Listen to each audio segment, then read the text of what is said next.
നമസ്കാരം. 1999 ജൂലൈ 1 രാവിലെ 10 മണി ലാൽ ബസാറിലെ പോലീസ് കമ്മീഷണറുടെ മുറി. അദ്ദേഹം രാവിലെ ധൃതിയിൽ കാര്യങ്ങൾ ചെയ്തുകൊണ്ടിരിക്കുമ്പോഴാണ് ഒരു ചെറിയ കാർഡ് അദ്ദേഹത്തിന്റെ കയ്യിലേക്ക് ഒരു പോലീസ് കോൺസ്റ്റബിൾ കൊണ്ടു കൊടുക്കുന്നത്. അദ്ദേഹത്തെ കാണാനായി വന്നിരിക്കുന്ന വിസിറ്ററുടെ വിസിറ്റിംഗ് കാർഡാണ് ആ കോൺസ്റ്റബിൾ കമ്മീഷണറെ അടുത്ത് കൊണ്ടുവന്നത്. ആ കാർഡിലേക്ക് നോക്കിയ കമ്മീഷണർ ആഗതനെ അകത്തേക്ക് വിളിപ്പിച്ചു. അകത്തേക്ക് വന്നത് കൽക്കത്തയിൽ എല്ലാവരും അറിയുന്ന ചാർട്ടേഡ് അക്കൗണ്ടന്റ് പ്രദീപ് സെന്നാണ്. കോർപ്പറേറ്റ് ലോകത്തിൽ എല്ലാവരും പ്രദീപ് സെന്നിനെ അറിയും. വൻകിട കമ്പനികളുടെ ഓഡിറ്ററായ പ്രദീപ് സെൻ സ്വാഭാവികമായിട്ടും കമ്മീഷണർക്ക് പരിചയമുള്ള വ്യക്തിയാണ്. സാധാരണ ശരിക്കും ഊർജ്ജസ്വലമായിട്ടാണ് പ്രദീപ് സെന്നിനെ കാണാറുള്ളത്. പക്ഷെ ഇപ്പോ കമ്മീഷണറുടെ ആ മുറിയിലേക്ക് കടന്നു വന്ന പ്രദീപ് സെൻ ശരിക്കും ക്ഷീണിതനാണ്. ഹലോ, എന്തു പറ്റി സർ? എന്നെ ഒന്ന് സഹായിക്കണം. എന്താ സംഭവം? സർ, എന്റെ ഭാര്യയെ കാണാനില്ല. ഭാര്യയെ കാണാനില്ലെന്നോ? അതെ സർ, ഇന്നലെ മുതൽ അവൾ മിസ്സായിരിക്കുകയാണ്. പ്രദീപ് സെൻ അങ്ങനെ പറഞ്ഞതും കമ്മീഷണർ അദ്ദേഹത്തോട് ചോദിച്ചു, നിങ്ങളുടെ ഭാര്യ മിസ്സായെന്നോ? നിങ്ങൾ എന്നിട്ട് സ്റ്റേഷനിൽ പരാതി കൊടുത്തില്ലേ? സർ, ഞാൻ പരാതി കൊടുത്തു. എന്റെ വീട് വരുന്നത് ജാദവ്പൂർ താന പോലീസ് സ്റ്റേഷന്റെ പരിധിയിലാണ്. അതുകൊണ്ട് അവിടെയുള്ള സ്റ്റേഷനിലാണ് ഞാൻ പരാതി കൊടുത്തത്. ഞാൻ ഇന്നലെ ഉച്ചയ്ക്ക് തന്നെ പരാതി കൊടുത്തതാണ്. ഇതുവരെയായിട്ടും ഒരു നടപടി ഉണ്ടായില്ല. അതുകൊണ്ടാണ് ഞാൻ സാറിനെ കാണാൻ വന്നത്. കൽക്കത്ത ടൗണിന് പുറത്തുള്ള ഒരു സ്റ്റേഷനാണ് ജാദവ്പൂർ താന എന്ന് പറയുന്നത്. ആ ഭാഗം കൽക്കത്തയിലെ കമ്മീഷണറുടെ അധികാര പരിധിയിൽപ്പെട്ടതുമല്ല. കമ്മീഷണറുടെ അധികാര പരിധിയിൽപ്പെട്ട സ്ഥലത്തല്ല പ്രദീപ് താമസിക്കുന്നെങ്കിലും പ്രദീപിനെ പോലുള്ള ഒരാൾ ഒരു കാര്യം ഉന്നയിക്കുമ്പോൾ സ്വാഭാവികമായിട്ടും കമ്മീഷണർക്ക് സഹായിക്കേണ്ടി വരും. കമ്മീഷണർ പ്രദീപിനെ സഹായിക്കാമെന്ന് ഏറ്റു.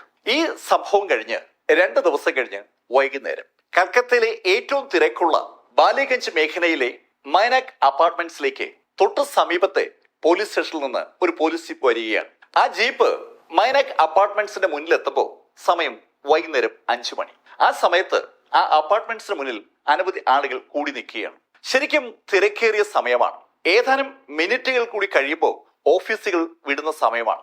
സ്വാഭാവികമായിട്ടും ആ റോഡിൽ തിരക്ക് കൂടും.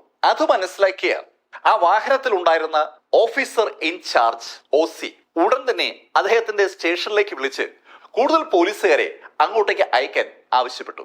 അദ്ദേഹം വാഹനത്തിൽ നിന്ന് പുറത്തിറങ്ങി. അദ്ദേഹം ഇപ്പോ ഒരു 11 നിലകളുള്ള ഒരു ഫ്ലാറ്റ് സമുച്ചയത്തിന്റെ മുന്നിലാണ് നിൽക്കുന്നത്. പാർക്കിംഗ് ഗ്രൗണ്ടിൽ ഒരു 10-25 വാഹനങ്ങൾ പാർക്ക് ചെയ്തിട്ടുണ്ട്.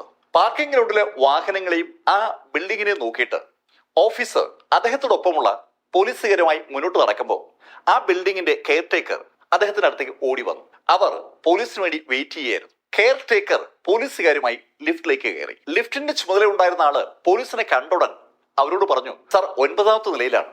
അല്പസമയം കഴിഞ്ഞതും ലിഫ്റ്റ് 9ാമത്തെ നിലയിലെത്തി. 9ാമത്തെ നിലയിൽ ലിഫ്റ്റ് നിന്ന് ലിഫ്റ്റ് തുറന്ന് പുറത്തേക്ക് കാല് വെച്ചപ്പോ തന്നെ ഓഫീസറും കൂടെയുള്ള ആളുകളും അറിയാതെ മൂക്ക് പൊത്തി പോവുകയാണ്. രൂക്ഷമായൊരു ഗന്ധം അവിടെ തങ്ങി നിൽക്കുകയാണ്. ആ കോറിഡോറിലെ 6ാമത്തെ ഫ്ലാറ്റിന് മുന്നിൽ കുറച്ച് ആളുകൾ കൂടി നിൽപ്പുണ്ട്. ആ ഫ്ലാറ്റിന്റെ പുറത്ത് വളരെ വ്യക്തമായിട്ട് തന്നെ ഒരു നമ്പർ കുറിച്ചിട്ടിട്ടുണ്ട്, 906. ആ 906 എന്ന ഫ്ലാറ്റിന് മുന്നിൽ ഏകദേശം ഒരു 15-20 ആളുകളാണ് നിൽക്കുന്നത്. എല്ലാവരും കർച്ചീഫ് കൊണ്ട് മൂക്ക് പൊത്തിപ്പിടിച്ചിരിക്കുകയാണ്. മൂക്ക് പൊത്തിപ്പിടിച്ച് നിൽക്കുന്ന ആ ആളുകൾ ഒരു കാര്യം കൂടി ഉറപ്പിക്കുകയാണ്, ആ രൂക്ഷ ഗന്ധം വരുന്നത് ആ ഫ്ലാറ്റിനകത്തു നിന്നാണ്. ആ ഫ്ലാറ്റ് പൂട്ടിയിട്ടിരിക്കുകയാണ്. ഒരു തടിച്ച ഗോദ്രേജ് പൂട്ടായിട്ടിരിക്കുന്നത്. ആ ഗോദ്രേജ് പൂട്ടിലേക്ക് ഓഫീസർ നോക്കുന്ന കണ്ടതും ആ ഫ്ലാറ്റിന്റെ കെയർ ടേക്കർ ഓഫീസറോട് പറഞ്ഞു, സർ, ഇതിന്റെ ഡ്യൂപ്ലിക്കേറ്റ് കീ ഞങ്ങളുടെ കയ്യിലില്ല. കെയർ ടേക്കർ അത് പറഞ്ഞതും ആ പൂട്ട് തല്ലിപ്പൊളിക്കാനുള്ള നടപടികളിലേക്ക് പോലീസ് കടന്നു. പോലീസ് ആവശ്യപ്പെട്ട പ്രകാരം ആ പൂട്ട് തല്ലിപ്പൊളിക്കപ്പെട്ടു. വാതിൽ തുറന്നു. പോലീസും തൊട്ടുപുറകെ കെയർടേക്കറും മറ്റാളുകളും മൂക്ക് പൊത്തിപ്പിടിച്ചുകൊണ്ട് സാവധാനം അകത്തേക്ക് കിടക്കുകയാണ്. ആ ഫ്ലാറ്റ് ഒരു ഡ്യൂപ്ലക്സ് ഫ്ലാറ്റാണ്. 9ാമത്തെ നിലയും 10ാമത്തെ നിലയും തമ്മിൽ ബന്ധമുണ്ട്. 9ാമത്തെ നിലയിലെ ആ ഫ്ലാറ്റിൽ നിന്ന് ഒരു വാതിൽ വഴി 10ാമത്തെ നിലയിലേക്ക് കടക്കാം. പക്ഷേ അകത്തേക്ക് കിടന്ന ഓഫീസർ കാണുന്നത് 9ാമത്തെ നിലയിൽ നിന്ന് 10ാമത്തെ നിലയിലേക്ക് കടക്കുന്ന ആ വാതിൽ ലോക്ക് ചെയ്തിരിക്കുന്നതാണ്. വലിയ ലാവിഷ് ഒന്നും അല്ലാത്ത ഒരു ഫ്ലാറ്റാണ്. ആ ഹാളിൽ ഒരു കാർപ്പറ്റ് കിടപ്പുണ്ട്. കാർപ്പറ്റിന് പുറത്ത് ഒരു ചെറിയ ടേബിൾ ഇരിപ്പുണ്ട്. ടേബിളിൽ കുറച്ച് ഗ്ലാസുകളൊക്കെ ഉണ്ട്. സൈഡിൽ ബെഡ്റൂമും വലതു ഭാഗത്ത് കിച്ചണുമാണ്. കിച്ചന്റെ ഭാഗത്തു നിന്നാണ് ഗന്ധം അനുഭവപ്പെടുന്നത്. പോലീസ് സംഘം കിച്ചന്റെ ഭാഗത്തേക്ക് നീങ്ങി.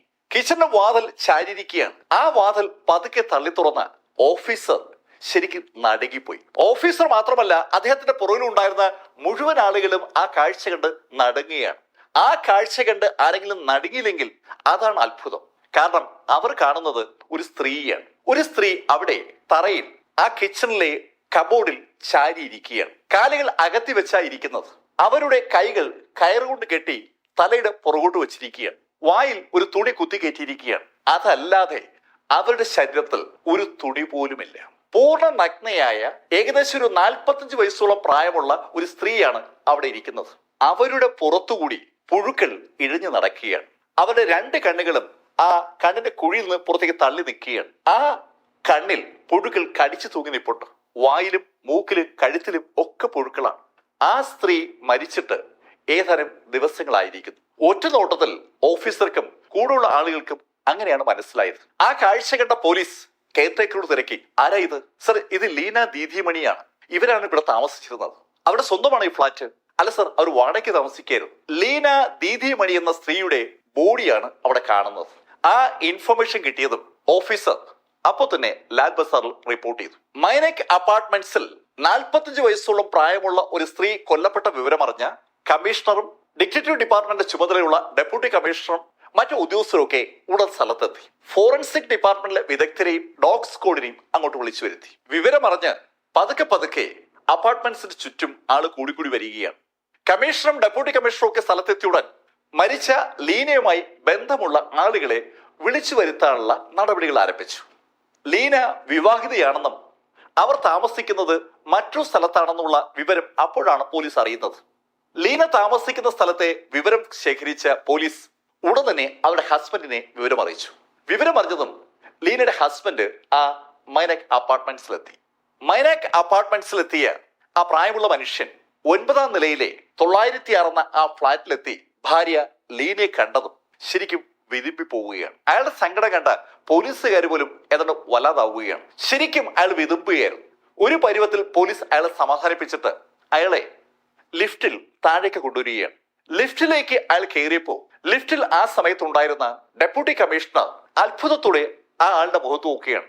ഏയ്, നിങ്ങളല്ലേ 2 ദിവസം മുമ്പ് നിങ്ങളുടെ ഭാര്യയെ കാണാനില്ല എന്ന് പറഞ്ഞ് കമ്മീഷണറെ കാണാൻ വന്നത്? അതെ സർ, ഞാനത്. എന്റെ ഭാര്യയാണ് അകത്ത് മരിച്ചു കിടക്കുന്നത്. ജൂലൈ 1 രാവിലെ കമ്മീഷണർ അടുത്ത് ഭാര്യയെ കാണാനില്ല എന്ന പരാതിയുമായി വന്ന പ്രദീപ് സെൻ തന്നെയാണ് ഇപ്പോ ആ ലിഫ്റ്റിലുള്ളത്. പ്രദീപ് സെന്റെ അവസ്ഥയിൽ ശരിക്കും ഡെപ്യൂട്ടി കമ്മീഷണർക്ക് ആ നിമിഷം വളരെ സങ്കടം തോന്നുകയാണ്. സാധാരണ ഒരു കേസ് അന്വേഷിക്കുന്ന പോലെയാണ് കഴിഞ്ഞ ദിവസങ്ങളിൽ അവർ ആ കേസ് അന്വേഷിച്ചത്. കുറച്ചുകൂടി ഊർജ്ജസ്വലമായി അന്വേഷിച്ചിരുന്നുവെങ്കിൽ ചിലപ്പോ പ്രദീപ് സെന്റെ ഭാര്യയെ രക്ഷിക്കാൻ അവർക്ക് പറ്റിയിരുന്നെങ്കിലോ എന്നൊരു ചിന്ത ആ ഡെപ്യൂട്ടി കമ്മീഷണർ മനസ്സിൽ ആ നിമിഷം വന്നെങ്കിലും അദ്ദേഹം അത് പുറത്തു കാണിച്ചില്ല. പ്രദീപ് സെന്നെ താഴെ മുറി കൊണ്ടുവന്നു. അദ്ദേഹത്തോട് വിവരങ്ങൾ തിരക്കി തുടങ്ങി. പ്രദീപ് സെന്നോട് കാര്യങ്ങൾ തിരക്കുന്നത് ഡെപ്യൂട്ടി കമ്മീഷണർക്ക് വേണ്ടി ബൈദ്യനാഥ് സാഹ എന്ന സബ് ഇൻസ്പെക്ടറാണ്. അദ്ദേഹത്തിനാണ് അന്വേഷണ ചുമതല. ബൈദ്യനാഥ് സാഹയും ഡെപ്യൂട്ടി കമ്മീഷണറും കൂടി പ്രദീപ് സെന്നോട് കാര്യങ്ങൾ തിരക്കുന്ന അതേ സമയത്ത് ഫോറൻസിക് വിദഗ്ധർ ആ ഫ്ലാറ്റ് വിശദമായി പരിശോധിക്കുകയാണ്. ആ മുറിയിൽ നിന്ന് കൊലപാതകയെ കണ്ടുപിടിക്കാൻ കഴിയുന്ന എന്തെങ്കിലും തെളിവ് ശേഖരിക്കാൻ പറ്റുമോ എന്നാണ് ഫോറൻസിക് വിദഗ്ധർ നോക്കുന്നത്. അതുകൊണ്ട് തന്നെ ആ മുറിയിലുള്ള സകല സാധനങ്ങളും വളരെ സൂക്ഷ്മമായി അവർ നിരീക്ഷിക്കുകയും അതിൽ നിന്നുള്ള അടയാളങ്ങൾ ശേഖരിക്കുകയുമാണ്. ഇതേ സമയത്ത് ഡോഗ് സ്ക്വാഡും അവിടെ എത്തി. ഡോഗ് സ്ക്വാഡ് ആ ലേഡിയെ മണപ്പിച്ചതിന് ശേഷം മുറിയിൽ നിന്ന് പുറത്തിറങ്ങി ലിഫ്റ്റ് വരെ എത്തി. ലിഫ്റ്റിൽ നിന്ന് താഴെ ഇറങ്ങിയ ആ വിദഗ്ധനായ നായ കാർ പാർക്ക് ചെയ്യുന്ന സ്ഥലം വരെ വന്നു. അവിടെ അതിന്റെ ഓട്ടം അവസാനിച്ചു.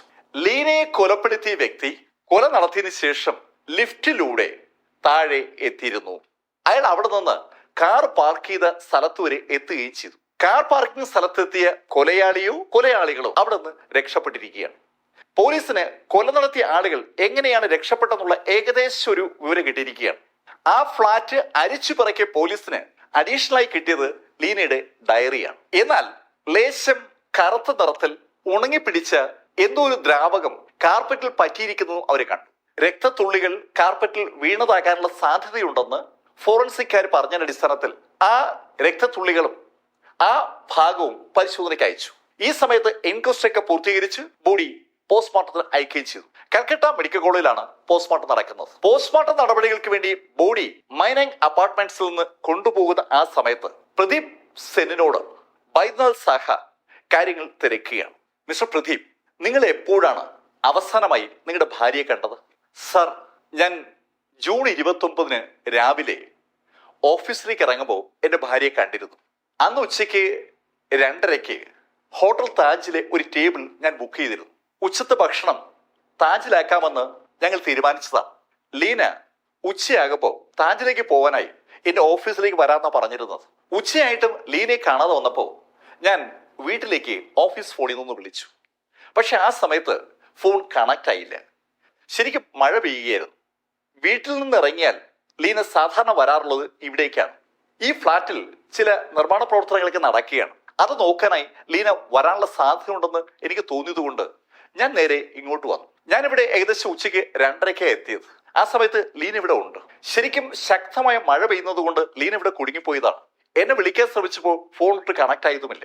ആ ദിവസം ഫോണിലൊക്കെ ചത്ത് കിടക്കുകയായിരുന്നു. എന്നെ കോണ്ടാക്ട് ചെയ്യാൻ പറ്റാതെ ലീന വിഷമിച്ചിരിക്കുമ്പോഴാണ് ഞാൻ അവിടെ വന്നത്. ഞങ്ങൾ തമ്മിൽ സംസാരിച്ചിരിക്കുമ്പോൾ നല്ല മഴ പെയ്യുകയാണ്. ശക്തമായ മഴ പെയ്യുന്നതുകൊണ്ട് ഞങ്ങൾ പരിപാടി ഒഴിവാക്കി. ഞാൻ താജിൽ വിളിച്ച് ആ റിസർവേഷൻ ഓർഡർ റദ്ദാക്കി. അതിനുശേഷം ഞാൻ ഓഫീസിലേക്ക് മടങ്ങി. എനിക്ക് ഓഫീസിൽ കുറെ പണിയുണ്ടായിരുന്നു. പ്രദീപ് സെൻ പറയുന്ന കഥ ബൈദ്യനാഥ് സാഹിയും അദ്ദേഹത്തിന്റെ മേലധികാരി ഡെപ്യൂട്ടി കമ്മീഷണറും ശ്രദ്ധിച്ച് കേട്ടിരിക്കുകയാണ്. ഇടയ്ക്ക് അവർ ചോദ്യങ്ങളൊന്നും ചോദിച്ചില്ല. സർ, ഞാൻ രാത്രി ഏകദേശം 10 മണിയോടുകൂടിയാണ് വീട്ടിൽ മടങ്ങിയെത്തിയത്. ലീന വീട്ടിൽ കാണുമെന്നാണ് ഞാൻ കരുതിയത്. പക്ഷെ ഞാൻ വീട്ടിൽ വന്നപ്പോൾ ലീനയില്ല. അപ്പോഴും നന്നായിട്ട് മഴ പെയ്യുന്നുണ്ടായിരുന്നു. ഞാൻ ലീനയെ കാണാതെ വന്നപ്പോൾ ലീനയുടെ അമ്മയുടെ വീട്ടിലേക്ക് വിളിച്ചു. ലീനയുടെ അമ്മയ്ക്ക് സുഖമില്ലാതിരിക്കുകയാണ്. കഴിഞ്ഞ ആഴ്ച 2-3 തവണ ലീന അങ്ങോട്ട് പോയിരുന്നു. അമ്മയെ കാണാൻ ലീന പോയി കാണുമെന്ന് കരുതിയാണ് ഞാൻ അങ്ങോട്ട് വിളിച്ചത്. പക്ഷെ കഷ്ടകാലത്തിന് ഫോണ് കണക്ട് ആയില്ല. ശരിക്കും നന്നായി മഴ പെയ്യുകയായിരുന്നു. ലീന അമ്മയുടെ അടുത്ത് കാണുമെന്ന് കരുതിയാണ് ഞാൻ ഉറങ്ങാൻ കിടന്നത്. നേരം വെളുത്തപ്പോൾ ഞാൻ ഡ്രൈവർ ഇബ്രാഹിമുമായി ഇവിടെ ഈ മൈനാക്ക് അപ്പാർട്ട്മെന്റ്സ് വന്നു. ഇവിടെ വന്നപ്പോൾ ഫ്ലാറ്റ് പൂട്ടിയിരിക്കുന്ന കണ്ടത്. ഫ്ലാറ്റിന്റെ താക്കോൽ ലീനയുടെ കയ്യിലാണ്. അതുകൊണ്ട് ഞാൻ ഇബ്രാഹിമിനോട് ലീനയുടെ അമ്മയുടെ വീട്ടിൽ പോയി ലീന അവിടെ ഉണ്ടോ തിരക്കാൻ പറഞ്ഞു. അതിനുശേഷം ഞാൻ ഈ അപ്പാർട്ട്മെന്റിൽ നിന്ന് എന്റെ ഓഫീസിലേക്ക് ഒരു ടാക്സി പോവുകയും ചെയ്തു. കുറെ കഴിഞ്ഞ് ഇബ്രാഹിം ഓഫീസിൽ മടങ്ങി വന്നപ്പോഴാണ് ഞാൻ ആ വിവരം അറിഞ്ഞത്. ലീനയുടെ അമ്മയുടെ വീട്ടിൽ ലീന ഇല്ല. സംശയം തോന്നി ഞാൻ അപ്പോൾ തന്നെ പോലീസ് സ്റ്റേഷനിൽ ചെന്ന് പരാതി കൊടുത്തു. ജൂൺ 30 ഉച്ചയ്ക്ക് 12:30 ഞാൻ പരാതി കൊടുത്തത്. ആ പരാതിയിൽ നടപടികളൊന്നും ഉണ്ടാകാതെ വന്നപ്പോഴാണ് പിറ്റേന്ന് ജൂലൈ 1 രാവിലെ ഞാൻ കമ്മീഷണർ വന്ന് കണ്ടത്. വളരെ വ്യക്തമായിട്ട് തന്നെ പ്രദീപ് സെൻ നടന്ന സംഭവങ്ങളുടെ കഥ പോലീസിനോട് പറഞ്ഞു. പ്രദീപ് സെന്റെ കഥ കേട്ട് കഴിഞ്ഞപ്പോ ബൈദ്യനാഥ് പ്രദീപ് സെനോട് ചോദിച്ചു, നിങ്ങളുടെ 2ാം വിവാഹമാണല്ലേ ലീനയുമായിട്ട്? അതെ, ഞാൻ ഡൈവേഴ്സ് ആയിരുന്നു. അതെന്താ നിങ്ങൾ ഡൈവേഴ്സ് ആയത്? സർ, ചില ബന്ധങ്ങൾ അങ്ങനെയാണ്. ഒത്തുപോകാൻ പറ്റാതെ വരുമ്പോ വേർപിരിയലേ നല്ലത്. ഞാൻ എന്റെ ഭാര്യയുമായി വേർപിരിഞ്ഞതിന് ശേഷമാണ് ലീനയെ വിവാഹം കഴിക്കുന്നത്. ലീനയുടെയും 2ാം വിവാഹമാണല്ലേ? അതെ, ലീനയുടെ 2ാം വിവാഹമാണ്. ലീന അവളുടെ 24ാമത്തെ വയസ്സിൽ വിവാഹം കഴിച്ചതാണ്. ഒരു ശേഷാദ്രിയാണ് അവൾ വിവാഹം കഴിച്ചത്. ഒരു സൗത്ത് ഇന്ത്യനാണ്. ആ കഥ അവൾ എന്നോട് പറഞ്ഞിട്ടുണ്ട്. 1976 ലീന ശേഷാദ്രിയെ വിവാഹം കഴിക്കുന്നത്. ലീനയും ശേഷാദ്രിയും ചേർന്നാണ് മൈരംഗ് അപ്പാർട്ട്മെന്റ്സിലെ ആ ഡ്യൂപ്ലെക്സ് ഫ്ലാറ്റ് വാടകയ്ക്ക് എടുക്കുന്നത്. ഏകദേശം 1 കൊല്ലത്തോളം അവർ ഒന്നിച്ച് ഉണ്ടായിരുന്നു. 1 കൊല്ലം കഴിഞ്ഞപ്പോൾ ശേഷാദ്രിയെ ലീന ഡൈവേഴ്സ് ചെയ്തു. ശേഷാദ്രിയെ ഡൈവേഴ്സ് ചെയ്തെങ്കിലും ലീന ആ ഫ്ലാറ്റ് വിട്ടില്ല. അവൾ ആ ഫ്ലാറ്റിലായിരുന്നു താമസം. ആ സമയത്ത് അവൾ പല ജോലികളും ചെയ്തിരുന്നു. ഓഫീസ് സെക്രട്ടറി ആയിട്ടും ഫ്രണ്ട് ഓഫീസ് ഓഫീസറായിട്ടും കമ്പനികളിലെ ഡയറക്ടർമാരുടെ പേഴ്സണൽ അസിസ്റ്റന്റ് ആയിട്ടും ഒക്കെ അവൾ വർക്ക് ചെയ്തിരുന്നു. അങ്ങനെ അവൾ ചാർട്ടേഡ് അക്കൗണ്ടന്റ് കൂടിയായ പ്രദീപ് സെന്റെ സെക്രട്ടറിയായി വർക്ക് ചെയ്യുമ്പോഴാണ് പ്രദീപ് സെന്നുമായിട്ട് ഒരു അലയൻസ് ഉണ്ടാകുന്നത്. പ്രദീപ് സെന്നെ അവൾ വിവാഹം കഴിച്ചതിന് ശേഷം പിന്നീട് പ്രദീപ് സെൻ അവളെ ജോലിക്ക് വിട്ടിട്ടില്ല. ഈ കഥകൾ പ്രദീപ് സെൻ വഴിയും മറ്റുള്ള ആളുകൾ വഴിയും പോലീസ് അറിഞ്ഞിട്ടുണ്ട്. പ്രദീപ് സെൻ പറഞ്ഞ കഥ ശരിയാണോ എന്ന് അന്വേഷിച്ചറിയാന്നുള്ളതാണ് പോലീസിന്റെ അടുത്ത നടപടി. പോലീസ് ഉദ്യോഗസ്ഥർ അതിനുവേണ്ടിയുള്ള നടപടികളിലേക്ക് കടക്കുമ്പോൾ ലീനയുടെ പോസ്റ്റ്മോർട്ടം നടപടികൾ കംപ്ലീറ്റ് ആയി. പോസ്റ്റ്മോർട്ടം ചെയ്ത ഡോക്ടർ അസന്നിഗ്ധമായി ചില കാര്യങ്ങൾ വ്യക്തമാക്കി. ലീന കൊല്ലപ്പെട്ടിരിക്കുന്നത് ശ്വാസം മുട്ടിയാണ്. അവളുടെ മൂക്കും വായും ചേർത്ത് പിടിച്ച് അവളെ ശ്വാസം മുട്ടിച്ച് കൊന്നിരിക്കുകയാണ്. ഒരു തരത്തിലുമുള്ള സെക്ഷൽ അറ്റാക്ക് ലീനയുടെ മുകളിൽ ഉണ്ടായിട്ടുമില്ല. ലീനയെ ശ്വാസം മുട്ടിച്ച് കൊന്ന ആ കൊലപാതകി അല്ലെങ്കിൽ കൊലപാതകികൾ ലീനയെ നഗ്നയാക്കി അവിടെ കിടത്തിയതിന്റെ ഉത്തരമാണ് പോലീസിന് മനസ്സിലാകാത്തത്. ഒരു തരത്തിലുള്ള സെക്ഷൽ അറ്റാക്ക് ഉണ്ടാകാത്ത സ്ഥിതിക്ക് അതിന്റെ ആവശ്യം എന്താണ്? പോലീസ് ആ വിവരം തിരക്കുമ്പോൾ വേറെയും ചില ഇൻഫർമേഷൻ പോലീസിന് കിട്ടി. ആ വീട്ടിൽ നിന്ന് ഒരു സാധനവും മോഷണം പോയിട്ടില്ല. ഒരു കുഞ്ഞു പേപ്പർ പോലും മോഷണം പോയിട്ടില്ല. എല്ലാ സാധനങ്ങളും അതുപോലെ തന്നെയുണ്ട്. ഒരു തരത്തിലുള്ള മോഷണം നടന്നിട്ടില്ല. കൊല്ലപ്പെട്ട ആളെ സെക്ഷൽ ആയിട്ട് അറ്റാക്ക് ചെയ്തിട്ടുമില്ല. എന്നിട്ടും അവിടെ തുണികൾ അഴിച്ചു മാറ്റിയിരിക്കുന്നു. അവരെ ശ്വാസം മുട്ടിച്ച് കൊന്നിരിക്കുന്നു. ഈ ശൈലിയിൽ ആ സ്ത്രീയെ കൊല്ലാൻ കൊലപാതകയെ പ്രേരിപ്പിച്ച ഘടകം ഏതാണ്? എന്തിനാ അയാൾ ഇങ്ങനെ കൊന്നത്? അയാൾ ഒറ്റയ്ക്കാണോ കൊന്നത്, അതോ ഒന്നിലധികം ആളുകൾ ചേർന്നാണ് കൊന്നത്? ഒരുപാട് ചോദ്യങ്ങളാണ് പോലീസിന്റെ അടുത്തേക്ക് വരുന്നത്. പോലീസിന് കൊലപാതകയെ കണ്ടുപിടിച്ചേ പറ്റൂ. ആരായിരിക്കാം ലീനയെ കൊന്നത്? പോലീസ് ആ അപ്പാർട്ട്മെന്റ്സിലെ മുഴുവൻ ഫ്ളാറ്റുകളിലെയും ആളുകളുടെ ഇൻഫർമേഷൻ എടുത്തു. ആ അപ്പാർട്ട്മെന്റ്സിൽ 54 ഫ്ളാറ്റുകളാണ് ഉള്ളത്. ഫ്ളാറ്റുകളിലെ താമസക്കാർ, ആ ഫ്ളാറ്റുകളിലെ ജോലിക്കാർ, സെക്യൂരിറ്റി സ്റ്റാഫുകൾ, കെയർ ടേക്കർ എന്ന് വേണ്ട സകല ആളുകളുടെയും ഇൻഫർമേഷൻ എടുത്തു. ജൂൺ 28-നും 29-നും 30-നും ആ ഫ്ളാറ്റിൽ വന്ന അതിഥികൾ ആരെങ്കിലും ഉണ്ടോ എന്നും പോലീസ് തിരക്കി തുടങ്ങി. അങ്ങനെ പോലീസ് തിരക്കിയപ്പോഴാണ് പോലീസിന്റെ ശ്രദ്ധയിൽ അവിടുത്തെ വിസിറ്റേഴ്സിന്റെ രജിസ്റ്റർ പതിയുന്നത്. സന്ദർശകരുടെ രജിസ്റ്ററിൽ അവിടെ വരുന്ന അതിഥികൾ അവരുടെ പേരും അഡ്രസ്സും എഴുതേണ്ടതുണ്ട്, സൈൻ ചെയ്യുകയും വേണം. അവിടുത്തെ താമസക്കാർക്കൊപ്പമാണ് സന്ദർശകർ എത്തുന്നതെങ്കിൽ അവര് പേരെഴുതത്തില്ല. ആ സന്ദർശകർ അവിടുത്തെ താമസക്കാർക്കൊപ്പം പടികളിലൂടെയോ ലിഫ്റ്റിലൂടെയോ മുകളിലേക്ക് പോകും. അതാണ് സാധാരണ പതിവ്. സന്ദർശകർ അവിടുത്തെ താമസക്കാർക്ക് ഒപ്പമല്ല വരുന്നതെങ്കിൽ അവർ ഉറപ്പായിട്ടും ആ സന്ദർശക ഡയറിയിൽ പേര് എഴുതുകയും ഒപ്പിടുകയും വേണം. ആ വിവരം അറിഞ്ഞ പോലീസ് സന്ദർശക രജിസ്റ്റർ പരിശോധിച്ചു. പ്രദീപ് സെൻ പറഞ്ഞതുപോലെ പ്രദീപ് സെൻ 29-ാം തീയതി ഉച്ചയ്ക്ക് 2:30 അവിടെ എത്തിയതായി രേഖപ്പെടുത്തിയിട്ടുണ്ട്.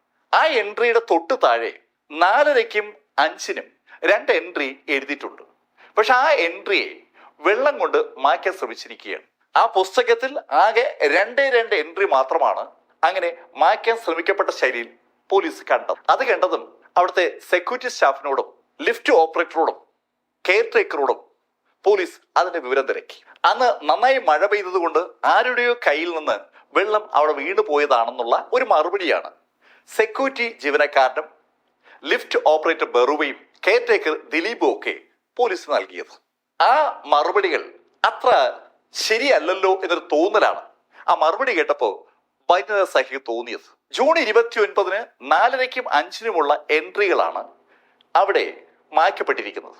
ആ സമയത്തിന് ഒരു പ്രത്യേകതയുണ്ട്. പോസ്റ്റ്മോർട്ടം റിപ്പോർട്ട് അനുസരിച്ച് ലീന കൊല്ലപ്പെട്ടിരിക്കുന്നത് ഏതാണ്ട് ആ സമയത്താണ്. ലീന കൊല്ലപ്പെട്ടിരിക്കുന്ന സമയത്ത് അവിടെ എത്തിയ ആരുടെയോ എൻട്രി ആ വിസിറ്റേഴ്സ് രജിസ്റ്ററിൽ നിന്ന് മാച്ചിരിക്കുകയാണ്. അക്കാര്യം 100% പോലീസിന് ഉറപ്പായി. പക്ഷെ ആരാണ് ആ രജിസ്റ്ററിൽ പേര് എഴുതിയെന്നോ ആരാണ് ആ രജിസ്റ്ററിൽ വെള്ളം തെളിച്ചെന്നോ ലിഫ്റ്റ് ഓപ്പറേറ്റർക്കോ സെക്യൂരിറ്റി സ്റ്റാഫിനോ കെയർ ടേക്കർക്കോ അറിയത്തില്ല. കെയർ ടേക്കറുടെ മുറി ആ ഗ്രൗണ്ട് ഫ്ലോറിൽ ഏതാണ്ട് നടുക്കായിട്ടാണ്. 4 ഭാഗവും ഗ്ലാസ് ഉള്ള ഒരു മുറിയാണ് കെയർ ടേക്കറുടെ. കെയർ ടേക്കറുടെ മുറിയുടെ വലതു ഭാഗത്തായിട്ടാണ് ലിഫ്റ്റ്. ലിഫ്റ്റ് കഴിയുമ്പോൾ ഒരു സ്റ്റെപ്പ് കഴിയുമ്പോൾ പിന്നെ ലിഫ്റ്റ്. 2 ലിഫ്റ്റുകൾ ആ സ്റ്റെപ്സിന്റെ ഇടതും വലതുമായിട്ടാണ് ഉള്ളത്. കെയർ ടേക്കർക്ക് അതുകൊണ്ട് തന്നെ ആ ലിഫ്റ്റിൽ ആര് കയറിയാലും കാണാൻ പറ്റും. അങ്ങനെ കാണാൻ വേണ്ടിയാണ് ആ കെയർ ടേക്കറുടെ മുറി ഗ്ലാസ് കൊണ്ട് നിർമ്മിച്ചിരിക്കുന്നത്. 3 ഷിഫ്റ്റ് ആയിട്ടാണ് ലിഫ്റ്റ് ഓപ്പറേറ്ററും സെക്യൂരിറ്റി സ്റ്റാഫും വർക്ക് ചെയ്യുന്നത്. 8 മണിക്കൂർ വീതമാണ് അവർക്ക് ഡ്യൂട്ടി ഉള്ളത്. എല്ലാ ദിവസവും 2 മണിക്ക് ഡ്യൂട്ടി മാറും. 2 മണിക്ക് ശേഷം ഡ്യൂട്ടിക്ക് വന്ന ബറുവ കൃത്യമായിട്ടും പ്രദീപ് സെൻ വന്നത് ഓർക്കുന്നുണ്ട്. പ്രദീപ് സെന്നിനെ ലിഫ്റ്റിൽ 9ാം നിലയിൽ എത്തിച്ചതും അയാളാണ്. പക്ഷെ അതിനുശേഷം പ്രദീപ് സെൻ അവിടെ വന്നതായിട്ട് അയാൾ ഓർക്കുന്നതേയില്ല. പോലീസ് ആകെ കൺഫ്യൂസ്ഡ് ആവുകയാണ്. പ്രദീപ് സെന്നിന് ഈ കൊലപാതകത്തിൽ പങ്കുണ്ടെങ്കിൽ 30-ാം തീയതി ഉച്ചയ്ക്ക് തന്നെ അയാൾ എന്തിന് പരാതി കൊടുക്കാൻ വന്നു? അതിനു പുറമെ ജൂലൈ 1-ന് അയാൾ തന്നെ കമ്മീഷണർ അടുത്ത് നേരിട്ടെത്തി വീണ്ടും പരാതി കൊടുക്കുകയായിരുന്നു. അതുമാത്രമല്ല മറ്റൊരു കാര്യം കൂടി ഇതിനിടയിൽ പോലീസ് അറിഞ്ഞു. പ്രദീപ് സെൻ ജൂൺ ആദ്യ വാരത്തിൽ ഭാര്യ ലീനയെ ഒന്നിച്ച് സിംഗപ്പൂരിലായിരുന്നു. ഏകദേശം ഒരാഴ്ചയോളം അവര് അടിപൊളിയായിട്ട് അവിടെ ജീവിച്ചു എന്നാണ് പ്രദീപ് സെൻ പോലീസിനോട് പറഞ്ഞത്. ആ സംഭവങ്ങളൊക്കെ പറഞ്ഞ് അയാൾ പോലീസിന് മുന്നിൽ കരയുകയും ചെയ്തു. ലീന കൊല്ലപ്പെട്ട ജൂൺ 29-ന് ഉച്ചയ്ക്ക് 2:30 മണിക്ക് പ്രദീപ് സെന്നും ലീനയും കൂടി ഭക്ഷണം കഴിക്കാനായി താജ് ഹോട്ടലിലെ ടേബിൾ ബുക്ക് ചെയ്തിരുന്ന കാര്യം പോലീസ് അന്വേഷിച്ചു. അത് ശരിയാണ്. അങ്ങനെ ആ ടേബിൾ അവരത് ബുക്ക് ചെയ്തിരുന്നതാണ്. ഉച്ച കഴിഞ്ഞപ്പോൾ ആ ബുക്കിംഗ് വിളിച്ച് റദ്ദ് ചെയ്തു എന്നുള്ളതും സത്യമാണ്. ഒരു കാര്യം കൂടി പോലീസ് തിരക്കി. ആ ദിവസം പ്രദീപ് സെന്നിന്റെ ഓഫീസിലെ ടെലിഫോണും ലീനയുടെ അമ്മയുടെ ടെലിഫോണും ഒക്കെ കേടായിരുന്നു. കൽക്കത്തയിൽ അതിശക്തമായി മഴ പെയ്യുന്ന ആ സമയത്ത് പല ലൈനുകളും തകരാറിൽ ആയ കാര്യം ടെലിഫോൺ എക്സ്ചേഞ്ചുകാർ പോലീസിനോട് റിപ്പോർട്ട് ചെയ്യുകയും ചെയ്തു. അതിന്റെ അർത്ഥം പ്രദീപ് സെൻ അല്ല കൊലപാതകി എന്നാണ്. പ്രദീപ് സെൻ അല്ല കൊലപാതകിയെങ്കിൽ പിന്നെ ആരാണ്? പോലീസ് ആ കാര്യത്തെക്കുറിച്ച് തിരക്കുമ്പോൾ ബൈദ്യനാഥ് സാഹ ലീനയുടെ അമ്മയുടെ വീട്ടിലെത്തി. പ്രദീപ് സെൻ നേരത്തെ പറഞ്ഞ കഥയിൽ ലീനയുടെ അമ്മയെ കുറിച്ച് സൂചിപ്പിച്ചിട്ടുണ്ട്. ലീനയുടെ അമ്മയിൽ നിന്ന് കൂടുതൽ കാര്യങ്ങൾ അറിയാൻ വേണ്ടിയാണ് ബൈദ്യനാഥ് സഹ ലീനയുടെ അമ്മയുടെ അടുത്തെത്തിയത്. ലീനയുടെ അമ്മയോട് സംസാരിച്ചപ്പോൾ ബൈദ്യനാഥ് സഹയ്ക്ക് മറ്റു ചില കാര്യങ്ങൾ കൂടി കിട്ടി. ലീനയുടെ അമ്മ ലീനയും പ്രദീപും തമ്മിലുള്ള ലൈഫ് അത്ര നല്ല രീതിയിലല്ല മുന്നോട്ട് പോയെന്നാണ് പോലീസിനോട് പറഞ്ഞത്. അവർ തമ്മിൽ പലപ്പോഴും വഴക്കുണ്ടാകുമായിരുന്നു. നേരത്തെ പ്രദീപ് പോലീസിനോട് പറഞ്ഞ ഒരു കാര്യം അപ്പോഴാണ് ബൈദ്യനാഥ് സഹയുടെ ഓർമ്മയിൽ വരുന്നത്. വിവാഹം കഴിഞ്ഞതിന് ശേഷം പ്രദീപ് മാസം 3000 രൂപ വീതം ലീനയ്ക്ക് ചെലവിന് കൊടുക്കുമായിരുന്നുവെന്ന് പ്രദീപ് പോലീസിനോട് പറഞ്ഞിരുന്നു. ആ 3000 രൂപ മതിയാകാതെ വരുമ്പോ ലീന പലപ്പോഴും പ്രദീപിനോട് പൈസ ചോദിക്കുമായിരുന്നു എന്നുള്ളത് മാത്രമാണ് ലീനയെ കുറിച്ചുള്ള ഒരു അതൃപ്തിയായി പ്രദീപിന്റെ മനസ്സിലുണ്ടായിരുന്നത്. അത് പ്രദീപ് അങ്ങനെ തന്നെ പോലീസിനോട് പറഞ്ഞതുമാണ്. ആ കാര്യം മനസ്സിൽ വെച്ചുകൊണ്ട് ബൈദ്യനാഥ് സഹ ലീനയുടെ അമ്മയോട് ചോദിച്ചു, നിങ്ങളുടെ മകൾ ലീനയ്ക്ക് മാസം 3000 രൂപ വീതം മിസ്റ്റർ പ്രദീപ് കൊടുക്കുന്നതല്ലേ? പിന്നെ അവർ തമ്മിൽ പ്രശ്നം ഉണ്ടാകേണ്ട കാര്യമില്ലല്ലോ. സാർ, ലീന പ്രദീപിനെ വിവാഹം കഴിക്കുമ്പോൾ അവൾക്ക് മാസം 15000 രൂപ ശമ്പളം ഉണ്ടായിരുന്നു. 1995 15000 രൂപ മാസ ശമ്പളം എന്ന് പറയുമ്പോൾ അതൊരു ഹ്യൂജ് എമൗണ്ട് ആണ്. അന്ന് 15000 രൂപ ഉണ്ടെങ്കിൽ 4 പവൻ സ്വർണം വാങ്ങാം. 4 പവൻ സ്വർണത്തിന് ഇന്നത്തെ വില നിങ്ങൾക്കറിയാം, ഏകദേശം 1,80,000 രൂപ വരും. എന്ന് പറയുമ്പോൾ ഒരു ഹ്യൂജ് ശമ്പളം പ്രതിമാസം കൈപ്പറ്റിയിരുന്ന വ്യക്തിയാണ് ലീന. ആ ലീനയ്ക്കാണ് വിവാഹം കഴിഞ്ഞപ്പോൾ അവരുടെ വരുമാനം 5-1 കുറഞ്ഞത്. 15000 രൂപ വരുമാനം ഉണ്ടായിരുന്ന ലീനയുടെ വരുമാനം 3000 കുറഞ്ഞു. അന്നത്തെ 3000 എന്ന് പറയുമ്പോൾ ഇന്നത്തെ 30,000 എന്ന് പറയാം. അവളുടെ ആവശ്യങ്ങൾക്ക് ആ 3000 രൂപ മതിയാകാതെ വരുമ്പോഴാണ് അവളും പ്രദീപും തമ്മിൽ വഴക്കുണ്ടാകുക എന്ന് ലീനയുടെ അമ്മ പോലീസിനോട് പറഞ്ഞു. വേറെ എന്തെങ്കിലും വിഷയം പ്രദീപും ലീനയും തമ്മിൽ ഉണ്ടായിരുന്നു? സർ, മറ്റൊരു വിഷയം ഉണ്ടായിരുന്നു. അതെന്താണ്? സർ, വിവാഹത്തിന് മുമ്പ് ലീന അവളുടെ ആഭരണങ്ങൾ എന്നെയാണ് ഏൽപ്പിച്ചിരുന്നത്. പ്രദീപുമായിട്ടുള്ള വിവാഹ സമയത്ത് ലീന ആ ആഭരണങ്ങളൊക്കെ അണിഞ്ഞാണ് കല്യാണത്തിൽ പങ്കെടുത്തത്. സർ, വിവാഹത്തിന് ശേഷം ആ ആഭരണങ്ങളൊക്കെ ലീനയുടെ കയ്യിൽ നിന്ന് അഴിച്ചു വാങ്ങിച്ച പ്രദീപ് അത് ലോക്കറി വെച്ചു. ലീനയും ഞാനും പലതവണ പ്രദീപിനോട് ആ ആഭരണങ്ങൾ തിരിച്ചു ചോദിച്ചെങ്കിലും അയാളത് എടുത്തു തന്നിട്ടില്ല. അയാൾ ആ ആഭരണങ്ങൾ തൊടാൻ ലീനയെ അനുവദിച്ചിട്ടുമില്ല.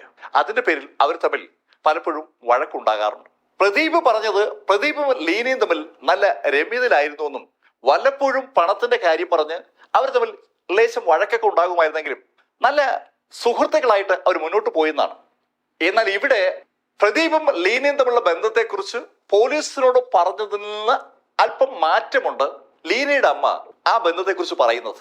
അങ്ങനെ ഒരു ചിന്ത ബൈദ്യനാഥ് സഹയുടെ മനസ്സിലേക്ക് വന്നപ്പോൾ ലീനയുടെ അമ്മ ഒരു കാര്യം കൂടി ബൈദ്യനാഥോട് പറഞ്ഞു. സർ, മറ്റൊരു പ്രശ്നം ഉണ്ടായി. ഈ അടുത്ത കാലത്ത് പ്രദീപ് ഒരു ക്ലബിന്റെ പ്രസിഡന്റ് ആകാൻ വേണ്ടി മത്സരിച്ചു. ആ മത്സരത്തിൽ അയാൾ തോറ്റായിരുന്നു. തോൽക്കുന്നതിന്റെ കാരണം ലീനയാണെന്ന് അയാൾ എപ്പോഴും പറയും. അതെന്തിനാ അയാൾ അങ്ങനെ പറയുന്നത്? സർ, ലീന ഒരുപാട് സുഹൃത്തുക്കൾ ഒന്നിച്ച് ഇടപഴകുന്നത് തെറ്റായ ശൈലിയിൽ അയാൾ വ്യാഖ്യാനിച്ചിരുന്നു. എനിക്ക് മനസ്സിലായില്ല.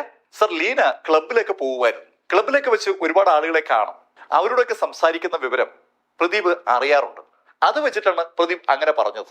ലീനയുടെ സ്വഭാവം മോശമായതുകൊണ്ട് അയാൾക്ക് വോട്ട് കുറഞ്ഞു, അങ്ങനെ അയാൾ തോറ്റുപോയെന്നാണ് അയാൾ ലീനയോട് പറഞ്ഞത്.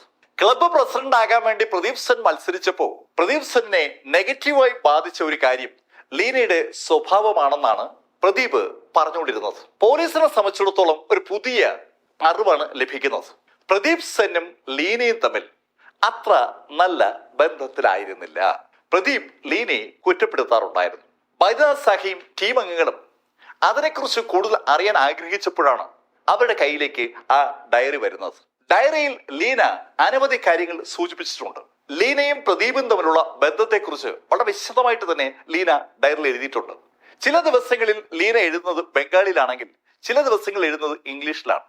2 ഭാഷയും നന്നായി ലീനയ്ക്ക് വഴങ്ങുന്നുണ്ട്. ആ ഡയറി കുറിപ്പിലൂടെ കടന്നുപോയ ബൈദ്യനാഥിന് ആ കാര്യം ഉറപ്പായി. പ്രദീപുമായി ലീന അത്ര നല്ല സുഖത്തിലായിരുന്നില്ല.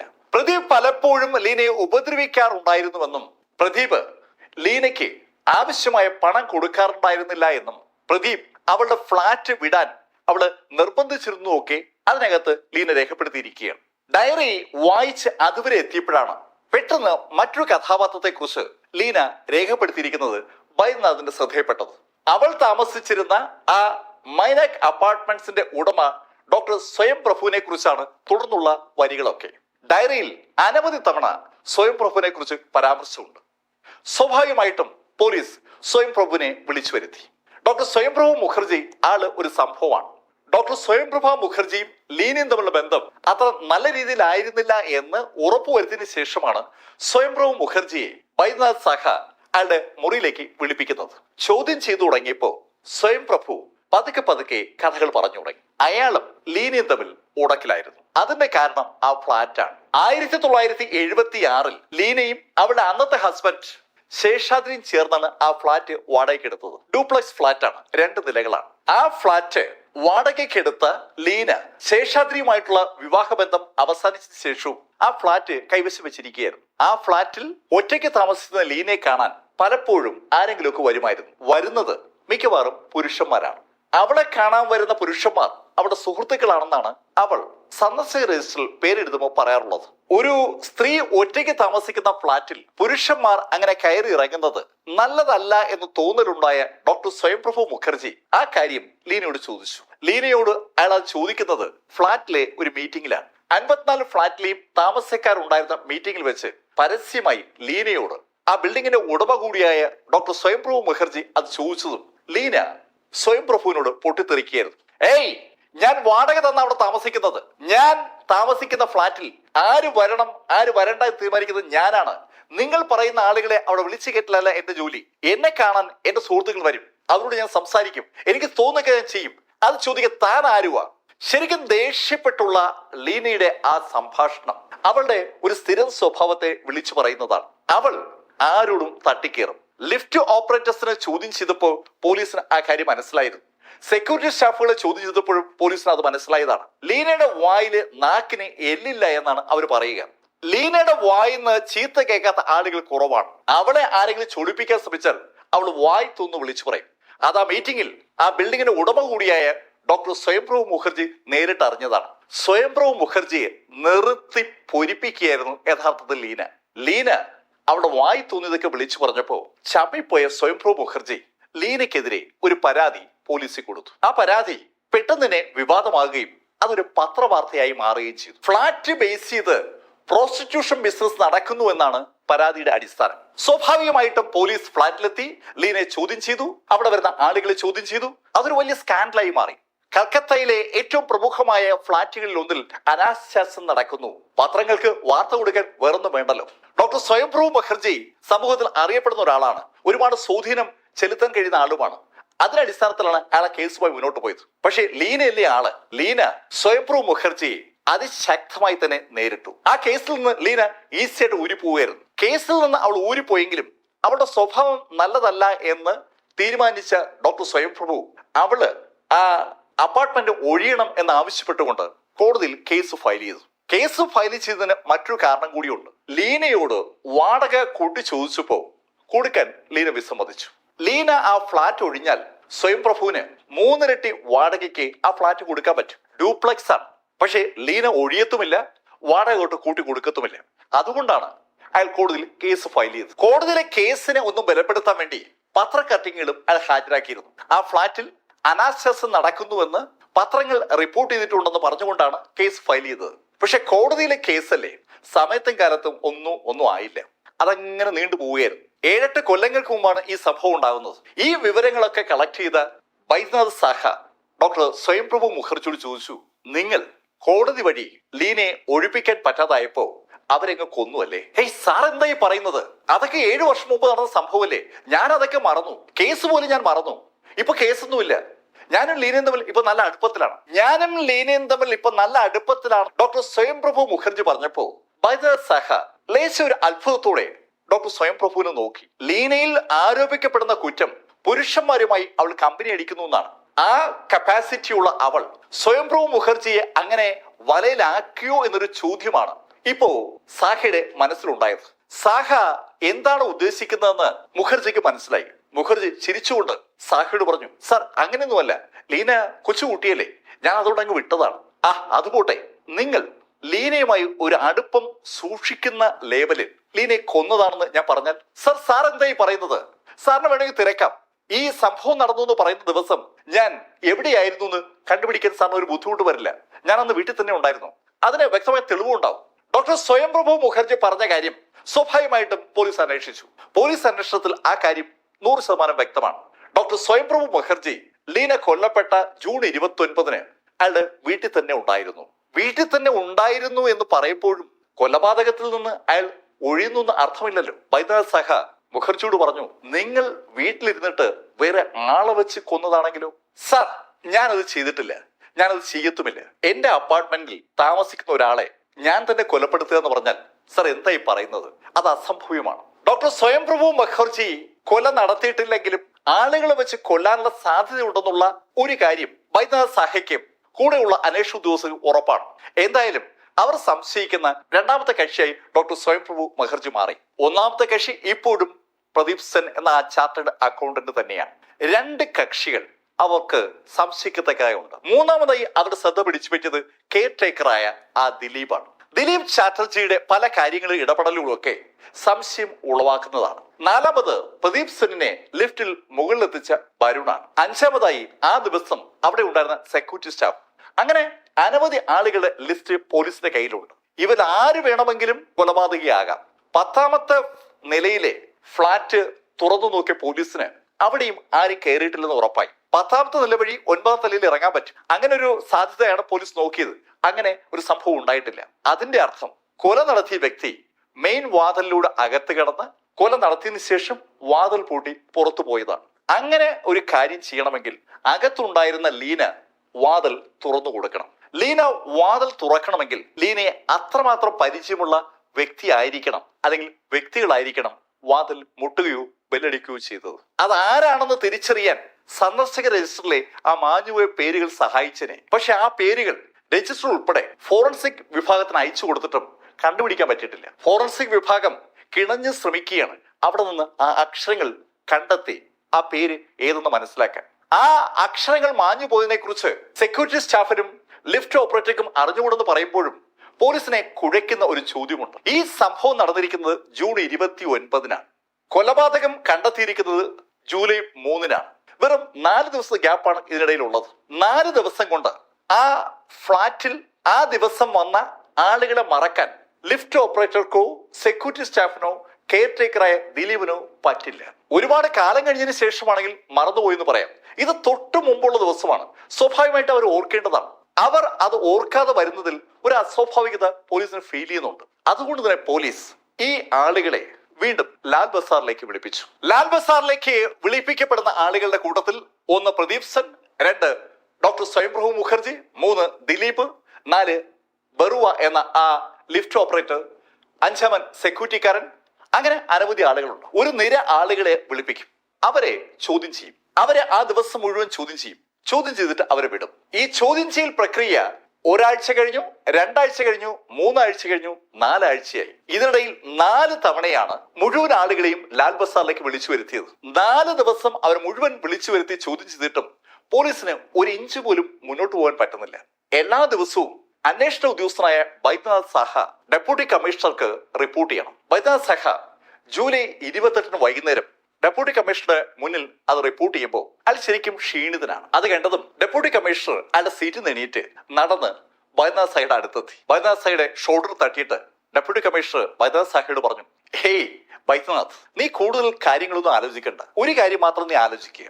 കൊല നടത്തിയ ആള് ഉള്ള കാലവും നമ്മുടെ കണ്ണു വെട്ടിച്ച് നിൽക്കുന്ന ആളല്ല.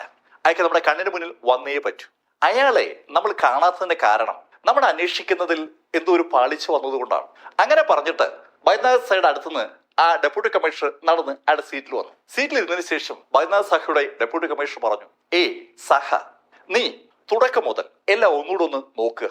എവിടെയോ എന്തോ ഒന്ന് നിനക്ക് മിസ്സായിട്ടുണ്ട്. എനിക്ക് ഉറപ്പാണ് നീ അത് കണ്ടുപിടിക്കും. ഒന്നുകൂടെ എല്ലാം ഒന്ന് നോക്ക്. ഒരു കാരണവശാലും നമ്മൾ ഇത് തോക്കത്തില്ല. എനിക്ക് ഉറപ്പാണ് നിന്നെ കൊണ്ടത് പറ്റുമെന്ന്. ബൈദ്യനാഥ് സഹ ശരിക്കും വിഷമിച്ചിരിക്കുകയായിരുന്നു. കഴിഞ്ഞ 4 ആഴ്ചയും എല്ലാ ദിവസവും അയാൾ ആ അപ്പാർട്ട്മെന്റിൽ ചെല്ലും, യൂണിഫോമിലും അല്ലാതെയും. അയാൾക്ക് സംശയമുള്ള മുഴുവൻ ആളുകളുടെയും വീടുകളെ രഹസ്യമായി അയാൾ നിരീക്ഷിക്കുകയായിരുന്നു. ഡോക്ടർ സ്വയംപ്രഭു മുഖർജിയും പ്രദീപ് സെന്നിനെയും അതുപോലെ ലീനയുടെ അമ്മയും എന്ന് വേണ്ട ആ ലിഫ്റ്റ് ഓപ്പറേറ്ററെയും സകല ആളുകളെയും രഹസ്യമായിട്ട് നിരീക്ഷിച്ചിട്ടും ഒന്നും കിട്ടിയില്ല. അങ്ങനെ വിഷമിച്ചിരിക്കുമ്പോഴാണ് ഡെപ്യൂട്ടി കമ്മീഷണർ അയാളോട് പറഞ്ഞത്, ഒന്നുകൂടി ഒരു ശ്രമം നടത്തുക. ഫ്രം ദ സ്ക്രാച്ച് എന്താണ് ഡെപ്യൂട്ടി കമ്മീഷണർ അതിന് ഉപയോഗിച്ച വാക്ക്. തുടക്കം മുതൽ ഒന്നുകൂടി ഒന്ന് നോക്ക്. എവിടെയോ ഒരു തെളിവ് കിടപ്പുണ്ട്. ആ വാക്ക് കേട്ടതും ബൈദ്യനാഥ് സഹ പിറ്റേ ദിവസം ഒരിക്കൽ കൂടി ആളുകളെ ചോദ്യം ചെയ്യാമെന്ന് തീരുമാനിച്ചു. അത് സംഭവിക്കുന്നത് 1999 ജൂലൈ 29-നാണ്. ലീന കൊല്ലപ്പെട്ടിട്ട് കൃത്യം 1 മാസമായി. ബൈദ്യനാഥ് സാഹ ആളുകളെ വിളിപ്പിച്ചത് രാവിലെ 11:30-ക്കാണ്. പ്രദീപുണ്ട്, ഡോക്ടർ സ്വയംപ്രഭ് മുഖർജി ഉണ്ട്, ദിലീപ് ഉണ്ട്, നമ്മുടെ ബറുവയുണ്ട്, ബാക്കി എല്ലാവരും ഉണ്ട്. സകല കക്ഷികളും 11:30 തന്നെ റൂമിൽ ഹാജരായി. 11:30 അവരെത്തിയെങ്കിലും 11:45 അവരെ അകത്തേക്ക് വിളിപ്പിച്ചില്ല. 11:45 കഴിഞ്ഞു, 12 12:15 12:30 പ്രദീപ് സെന്നും കൂടെ ഉള്ളവരൊക്കെ ഏതാണ്ട് അസ്വസ്ഥരായി തുടങ്ങിയാണ്. 12:45 പ്രദീപ് സെന്നിനെ ബൈദ്യനാഥ് സാഹ അയാളുടെ മുറിയിലേക്ക് വിളിപ്പിച്ചു. മുറിയിലേക്ക് എത്തപ്പോ ഇപ്പോ പ്രദീപ് സെൻ ശരിക്കും അജിച്ചിട്ടാണ്. അയാളുടെ ഭാര്യയാണ് കൊല്ലപ്പെട്ടത്. ഇത് 5ാമത്തെ തവണയാണ് പ്രദീപ് സെന്നിനെ ലാൽ ബസാറിലേക്ക് വിളിപ്പിക്കുന്നത്. അതുകൊണ്ട് തന്നെ ദേഷ്യത്തോടെ മുറിയിലേക്ക് കയറിയ പ്രദീപ് സെൻ ബൈദ്യനാഥ് സാഹയുടെ മുമ്പിലെ കസേര പിടിച്ചിട്ട് അങ്ങിരുന്നു. ഇരിക്കുമ്പോ തന്നെ അയാൾ ബൈദ്യനാഥ് സാഹയോട് പറയുകയാണ്, സാർ എന്താ ഇത്? എത്ര തവണയാ എന്നെ ഇവിടെ വിളിച്ചു വരുത്തിയത്? നിങ്ങൾ എന്തിനാ എന്നെ വിളിച്ചു വരുത്തുന്നത്? എനിക്ക് എന്റെ ഭാര്യ മരിച്ചതിന്റെ ഷോക്ക് ഇതുവരെ മാറിയിട്ടില്ല. അതിനിടയിലാണ് നിങ്ങളുടെ ഈ ചോദിച്ചേൽ. നിങ്ങൾ എന്തിനാ എന്നെ ഇങ്ങനെ വിളിക്കുന്നത്? വീണ്ടും ബൈദ്യനാഥിനോട് പ്രദീപ് സെൻ അങ്ങനെ ചോദിച്ചതും ബൈദ്യനാഥ് അയാളുടെ മേശ വലിപ്പ് തുറന്ന് ഒരു ഡയറി പുറത്തേക്ക് എടുത്തു. ആ ഡയറി അയാൾ പ്രദീപ് സെൻ ഇങ്ങനെ കാണിച്ചിട്ട് പ്രദീപ് സെന്നോട് പറഞ്ഞു, ഞാൻ നിങ്ങളെ വിളിപ്പിച്ചത് ഈ ഡയറി കാരണമാണ്. ഈ ഡയറി നിങ്ങളുടെ ഭാര്യ ലീനയുടെയാണ്. അത്രയും പറഞ്ഞതിന് ശേഷം ബൈദ്യനാഥ് ആ ഡയറി അങ്ങ് തുറന്നു. ഡയറിയിലെ ഒരു പേജിൽ നോക്കി ബൈദ്യനാഥ് വായിക്കുകയാണ്. ഞാനൊരു ഭർത്താവ് പ്രദീപുമായി സിംഗപ്പൂരിൽ ഒരു അവധി ആഘോഷിക്കാനാണ് എത്തിയത്. പക്ഷെ ഇവിടെ എത്തിയപ്പോ പ്രദീപിന്റെ എന്നോടുള്ള പെരുമാറ്റം എന്നെ ശരിക്കും വിഷമിപ്പിച്ചു. അയാള് എന്നെ കിടക്കയിൽ പോലും കിടത്തിയില്ല, എന്നെ തറയിലാ കിടത്തിയത്. തറയിൽ കിടക്കാനാണെങ്കിൽ ഞാൻ കൽക്കട്ടയിൽ നിന്ന് ഈ സിംഗപ്പൂര് വരേണ്ട കാര്യമില്ലായിരുന്നല്ലോ. ബൈദ്യനാഥ് സാഹ ആ ഡയറി എന്നുള്ള വിവരങ്ങൾ വായിച്ചപ്പോ ശരിക്കും ദേഷ്യം പ്രദീപ് സെന്റെ മുഖത്തേക്ക് ഇരച്ചു കയറുകയാണ്. സാർ, ഇത് നുണയാണ്. അവൾ നുണയെ പറയത്തുള്ളൂ, അവൾ നാക്കെടുത്ത നുണയെ പറയത്തുള്ളൂ. മിസ്റ്റർ പ്രദീപ്, നിങ്ങളുടെ ഭാര്യ നിങ്ങളെ കുറിച്ച് എഴുതിയിരിക്കുന്ന കാര്യമാണ്. ഇനിയും ഒരുപാടുണ്ട്. ഞാൻ അതൊക്കെ വായിച്ചതുകൊണ്ടാണ് നിങ്ങൾ വിളിപ്പിച്ചത്. അങ്ങനെ പറഞ്ഞുകൊണ്ട് ബൈദ്യനാഥ് അടുത്ത പേജ് എടുത്തതും പ്രദീപ് പറഞ്ഞു, സാർ അവൾ ഈ പറയുന്നത് ചുമ്മയാണ്. അങ്ങനെ പ്രദീപ് പറഞ്ഞതും ബൈദ്യനാഥ് പ്രദീപിനോട് പറഞ്ഞു, അവൾക്ക് നിങ്ങൾ പണമൊന്നും കൊടുക്കുന്നില്ല എന്നാണല്ലോ പറഞ്ഞത്. അവൾക്ക് ആവശ്യമായ ഡ്രസ്സ് പോലും നിങ്ങൾ അവൾക്ക് വാങ്ങിച്ചു കൊടുത്തില്ല എന്നാണല്ലോ അവൾ എഴുതിയിരിക്കുന്നത്. സാർ, അവൾ ചുമ്മാ പറയുന്നതാണ്. സാർ, ലാസ്റ്റ് ദിവസം അവൾ ഇട്ടുകൊണ്ട് പോയ ഡ്രസ്സിലെ ആ അണ്ടർ ഗാർമെന്റ്സ് ഇല്ലേ സാർ, അതുപോലും സിംഗപ്പൂരിൽ നിന്ന് ഞാൻ വാങ്ങിച്ചു കൊടുത്ത ഡ്രസ്സാണ്. പ്രദീപ് സെൻ അങ്ങനെ പറഞ്ഞതും ബൈദ്യനാഥ് ഡയറി മേശപ്പുറത്ത് വെച്ചു. ബൈദ്യനാഥ് പ്രദീപ് സെന്റെ മുഖത്തേക്ക് നോക്കി. ബൈദ്യനാഥ് സാഹ തന്റെ മുഖത്തേക്ക് തന്നെ സൂക്ഷിച്ചു നോക്കുന്ന കണ്ടതും പ്രദീപ് സെന്നിനെ ഒരു കിടുക്കം ഉണ്ടായി. പ്രദീപിന്റെ മുഖത്തേക്ക് നോക്കിയിട്ട് ബൈദ്യനാഥ് പ്രദീപിനോട് ചോദിച്ചു, ലീന അന്ന് ധരിച്ചിരുന്ന അണ്ടർ ഗാർമെന്റ്സ് ഏതാണെന്ന് നിങ്ങൾക്ക് എങ്ങനെയാ മനസ്സിലായത്? കൊല്ലപ്പെട്ട ലീനയുടെ ശരീരത്തിൽ ഒരു വസ്ത്രം പോലും ഉണ്ടായിരുന്നില്ല. അവൾ ധരിച്ചിരുന്ന അണ്ടർ ഗാർമെന്റ്സിനെ കുറിച്ച് പ്രദീപ് സെൻ പറഞ്ഞപ്പോ ബൈദ്യനാഥ് അതി പിടിച്ചു തുടങ്ങുകയാണ്. പെട്ടെന്ന് ബൈദ്യനാഥിന്റെ ചോദ്യം കേട്ടതും പ്രദീപ് ഒന്ന് പതറി. ശരിക്കും ഒരു സീസൺഡ് ഓഫീസറാണ് ബൈദ്യനാഥ്. എതിരെ ഇരിക്കുന്ന ആളിന്റെ കണ്ണിമ ഒന്ന് ചലിച്ച പോലും അയാൾ കുറ്റം ചെയ്തിട്ടുണ്ടോ ഇല്ലയോ എന്ന് അറിയാനുള്ള കപ്പാസിറ്റി നല്ലൊരു അന്വേഷണ ഉദ്യോഗസ്ഥന് ഉണ്ടാവും. പ്രദീപിന്റെ പതർച്ച ആ നിമിഷത്തിൽ ബൈദ്യനാഥ് മനസ്സിലാക്കി. ബൈദ്യനാഥ് പ്രദീപിനോട് പറഞ്ഞു, മിസ്റ്റർ പ്രദീപ്, ഇന്ന് പകലും രാത്രിയും നിങ്ങളുടെ മുന്നിലുണ്ട്. നിങ്ങൾക്ക് നിങ്ങളുടെ അഡ്വക്കേറ്റിനെ വിളിക്കാം. നിങ്ങൾ ഞാൻ അറസ്റ്റ് ചെയ്യാണ് ലീനയെ കൊന്നതിന്. സാർ, ഞാൻ നോക്കൂ പ്രദീപ്, നിങ്ങളാണ് കൊല നടത്തിയെന്ന് ഞങ്ങൾക്ക് അറിയാം. ഈ ഡയറിയിൽ ഒരുപാട് കാര്യങ്ങളുണ്ട്. ബൈദ്യനാഥ് സാഹ അത് തീർത്തു പറഞ്ഞോടുകൂടി പ്രദീപ് പതുക്കെ പതുക്കെ സംഭവങ്ങൾ വിവരിച്ചു തുടങ്ങി. ലീന അയാളുടെ സെക്രട്ടറി ആയിരുന്നു. ലീന അയാളുടെ സെക്രട്ടറി ആയിരിക്കുമ്പോഴാണ് ലീനയെ അയാൾ വിവാഹം കഴിക്കുന്നത്. ലീനയും അയാളും തമ്മിലുള്ള അടുപ്പം വിവാഹത്തിലേക്ക് എത്തി എന്ന് പറഞ്ഞാൽ അതാണ് ശരി. ശരിക്കും ഒരു ഹൈ പ്രൊഫൈൽ ലൈഫാണ് ലീന നയിച്ചിരുന്നത്. നഗരത്തിലെ എല്ലാ ക്ലബുകളിലെയും സ്ഥിരം അംഗമാണ് ലീന. ലീന എല്ലാ പാർട്ടികളിലും പങ്കെടുക്കും. ലീന പങ്കെടുക്കുന്ന പാർട്ടികളിൽ പങ്കെടുത്തിരുന്ന ആളുകൾ പിന്നീട് പ്രദീപിനെ കാണുമ്പോൾ ലീനയെ കുറിച്ച് പറയും. പാർട്ടിയിൽ ഉണ്ടായിരുന്ന ലീനയെ കുറിച്ച് ചെറുപ്പക്കാരായ സുഹൃത്തുക്കൾ പറയുന്നത് കേൾക്കുമ്പോൾ 60 വയസ്സോളം പ്രായമുള്ള പ്രദീപ് സെന്നിന് അതത്ര സുഖിക്കുന്നുണ്ടായിരുന്നില്ല. ആദ്യമൊക്കെ അത് അയാൾ ചിരിച്ചു തള്ളിയെങ്കിലും സ്ഥിരമായി ക്ലബുകളിൽ പോകുന്ന ലീനയുടെ ആ സ്വഭാവം നിയന്ത്രിക്കാനായി അയാൾ ലീനയ്ക്ക് പണം കൊടുക്കുന്നത് ഒന്ന് കുറച്ചു. ലീനയ്ക്ക് പണം കൊടുക്കുന്നത് കുറച്ചിട്ടും ക്ലബിൽ പോകുന്ന ലീനയുടെ സ്വഭാവത്തിന് മാറ്റമൊന്നും ഉണ്ടായില്ല. ലീന പണം ചെലവഴിച്ച് ക്ലബിൽ പോകുന്നുണ്ട്. ലീനയ്ക്ക് എങ്ങനെയാ പണം കിട്ടുന്നത്? അതൊരു വലിയ ചോദ്യമായി അയാളുടെ മനസ്സിലേക്ക് വന്നു. ലീന വഴിവിട്ട ജീവിതം നയിക്കുന്നത് കൊണ്ടാണ് ലീനയുടെ കയ്യിൽ പണം വരുന്നത്. പ്രദീപിന് അത് ഉറപ്പായി. ലീനയുടെ വഴിവിട്ട ജീവിതത്തിന് അവളെ സഹായിക്കുന്നത് അവളുടെ ഫ്ലാറ്റാണ്. ആ ഫ്ലാറ്റ് അവൾ ഒഴിവാക്കിയാൽ അവളുടെ വഴിവിട്ട ജീവിതം നിയന്ത്രിക്കാൻ പറ്റും. അങ്ങനെ ഒരു തോന്നലുണ്ടായത് പ്രദീപ് ലീനയോട് ആ ഫ്ലാറ്റ് വിടാൻ ആവശ്യപ്പെട്ടു. പക്ഷെ ലീന വിസമ്മതിച്ചു. പ്രദീപ് ആവശ്യപ്പെട്ടിട്ടും ഫ്ളാറ്റ് വിടാൻ പറ്റില്ല എന്നുള്ള കാര്യം ലീന തീർത്തു പറഞ്ഞപ്പോ പ്രദീപിന് ലീനയോടുള്ള എതിർപ്പ് പതുക്കെ കൂടി തുടങ്ങി. ലീന അയാളെ അപേക്ഷിച്ച് 15 വയസ്സോളം ചെറുപ്പമാണ്. ലീന ശരിക്കും ബോഡി സൂക്ഷിക്കുന്ന വ്യക്തിയുമാണ്. ശരിക്കും ഫിറ്റായ ബോഡിയുള്ള സുന്ദരിയായ ലീന പ്രദീപും ലീനയെ ഒന്നിച്ച് ചടങ്ങുകൾക്ക് ചെല്ലുമ്പോഴും പാർട്ടികൾക്ക് ചെല്ലുമ്പോഴും എല്ലാവരുടെയും ശ്രദ്ധ പിടിച്ചു പറ്റും. ലീന ചെറുപ്പക്കാരുടെ ഇടയിൽ ഒരു ഹരമായി മാറുന്നത് തിരിച്ചറിഞ്ഞ പ്രദീപ് അവളെ കൂടെ കൊണ്ട് നടക്കുന്നത് തനിക്ക് പറ്റിയ പരിപാടിയല്ല എന്ന് സ്വയം തിരിച്ചറിയുകയായിരുന്നു. അപ്പോഴാണ് കൽക്കട്ടയിലെ ഒരു ക്ലബിൽ പ്രസിഡന്റ് സ്ഥാനത്തേക്ക് ഒരു മത്സരം നടന്നത്. ആ മത്സരത്തിൽ വോട്ട് ചോദിച്ച് പലരുടെ അടുത്തെത്തപ്പോഴാണ് ലീനയുമായിട്ടുള്ള പലരുടെയും കണക്ഷനെ കുറിച്ച് അയാൾ അറിയുന്നത്. ലീന ഒരു വഴിവിട്ട ജീവിതം നയിക്കുന്നു എന്ന ശൈലി ഏതാണ്ട് അയാൾക്ക് ഉറപ്പായി. തന്നെ സമൂഹത്തിൽ മോശക്കാരനാക്കാൻ ലീന ഇടയാകുന്നുണ്ടെന്ന് ഒരു തോന്നൽ അയാളുടെ മനസ്സിൽ ഉറച്ചപ്പോ ലീനയെ ഒഴിവാക്കാൻ അയാൾ തീരുമാനിച്ചു. ലീനയെ ഒഴിവാക്കാൻ തീരുമാനിച്ച അയാൾ ആർക്കും സംശയം ഉണ്ടാകാതിരിക്കാൻ വേണ്ടിയാണ് ഒരു സിംഗപ്പൂർ ട്രിപ്പ് പ്ലാൻ ചെയ്തത്. സ്നേഹത്തോടെ ഭാര്യ ഒന്നിച്ച് ലോകം മുഴുവൻ കറങ്ങി നടക്കുന്ന ഒരു ഭർത്താവിന്റെ ഇമേജ് പ്രദീപ് ബോധപൂർവ്വം ഉണ്ടാക്കിയതാണ്. സിംഗപ്പൂരിൽ പോയി വന്നതിന് ശേഷം അയാൾ അനുയോജ്യമായ ഒരു ദിവസത്തിന് വേണ്ടി കാത്തിരിക്കുകയായിരുന്നു. ആ ദിവസം തീരുമാനിച്ചപ്പോഴാണ് അയാൾ താജിൽ വിളിച്ച് ഒരു ടേബിൾ ബുക്ക് ചെയ്യുന്നത്. കൊല നടക്കുന്നതിന് തൊട്ടു മുമ്പ് താജിൽ പ്രദീപും ഭാര്യ ലീനയും ഒന്നിച്ച് ഒരു ടേബിൾ ബുക്ക് ചെയ്തെന്ന് കേട്ടാൽ ആരും പ്രദീപിനെ സംശയിക്കില്ല. അതും ഉറപ്പാക്കിയതിന് ശേഷമാണ് അന്ന് അയാൾ ലീനയുടെ മയങ് അപ്പാർട്ട്മെന്റ്സിൽ എത്തുന്നത്. അപ്പാർട്ട്മെന്റ്സിലേക്ക് കടക്കുമ്പോൾ അയാളുടെ കയ്യിൽ ഒരു ബാഗ് ഉണ്ടായിരുന്നു. ആ ബാഗിൽ അയാൾ ചില സാധനങ്ങളൊക്കെ കരുതിയിരുന്നു. അകത്തേക്ക് കടന്ന മയങ്ക് അധിക സമയം കഴിയുമ്പോൾ ലീനയുടെ വായ് മൂക്കും പൊത്തിപ്പിടിച്ചു. അപ്രതീക്ഷിതമായി അവളുടെ വായ് മൂക്കും പ്രദീപ് പൊത്തിപ്പിടിച്ചപ്പോ അത് പ്രതീക്ഷിക്കാതിരുന്ന ലീനയ്ക്ക് ഒന്നും ചെയ്യാൻ പറ്റിയില്ല. അവൾക്ക് ആകെ ചെയ്യാൻ കഴിഞ്ഞത് കൈയും കാലും ഒക്കെ തറയിട്ട് അടിക്കാന്നുള്ളതാണ്. അവളുടെ മൂക്കിൽ നിന്നും വായിൽ നിന്നും വീണ രക്തമാണ് അവിടെ ഹാളിലെ കാർപ്പറ്റിൽ പതിഞ്ഞത്. അവൾ മരിച്ചു എന്ന് ഉറപ്പാക്കിയപ്പോ അവളെ പൊക്കിയെടുത്ത് അടുക്കളയിൽ കൊണ്ടുവന്ന് അവിടെ കിച്ചണിൽ ചാരിയിരുത്തി. അവളുടെ കൈകൾ അയാൾ കൊണ്ടുവന്ന കയറുപയോഗിച്ച് ബന്ധിച്ചു. അതിനുശേഷം അവളുടെ ഡ്രസ്സ് മുഴുവൻ അയാൾ അഴിച്ചെടുത്തു. അവൾ മോശം സ്ത്രീയാണെന്ന് ആ ഫ്ലാറ്റിലെ പലരും അടക്കം പറയാറുണ്ട്. മോശം സ്ത്രീയെ അവളെക്കുറിച്ച് കൂടുതൽ മോശപ്പെട്ട ഒരു ചിന്ത ആളുകൾക്ക് വരാൻ വേണ്ടിയാണ് അവളെ നഗ്നയായി ഈ ലോകത്തിന് മുന്നിൽ അവതരിപ്പിക്കണമെന്ന് പ്രദീപ് തീരുമാനിച്ചത്. അതുകൊണ്ടാണ് പ്രദീപ് അവളുടെ ഡ്രസ്സ് മുഴുവൻ അഴിച്ചെടുത്തത്.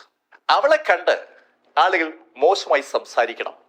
ഒരു മോശം സ്ത്രീയായ ലീന അവളുടെ കസ്റ്റമേഴ്സിനാൽ കൊല്ലപ്പെട്ടു, അങ്ങനെ ഒരു വാർത്തയെ വരാൻ പാടുള്ളൂ. അത് തീരുമാനിച്ചുറപ്പിച്ചിട്ടാണ് പ്രദീപ് ലീനയുടെ കയ്യിലുള്ള താക്കോലെടുത്ത് വാതിൽ പൂട്ടി പുറത്തിറങ്ങിയത്. പുറത്തിറങ്ങുമ്പോൾ അയാളുടെ ബാഗിൽ ലീനയുടെ ഡ്രസ്സ് ഉണ്ടായിരുന്നു. ആ താക്കോല് അയാൾ ഒരു പ്ലാസ്റ്റിക് പേപ്പറിൽ പൊതിഞ്ഞ് താഴെ പാർക്കിംഗ് ഗ്രൗണ്ടിൽ എത്തുമ്പോൾ അവിടെ ഡ്രൈവർ ഇബ്രാഹിം ഉണ്ട്.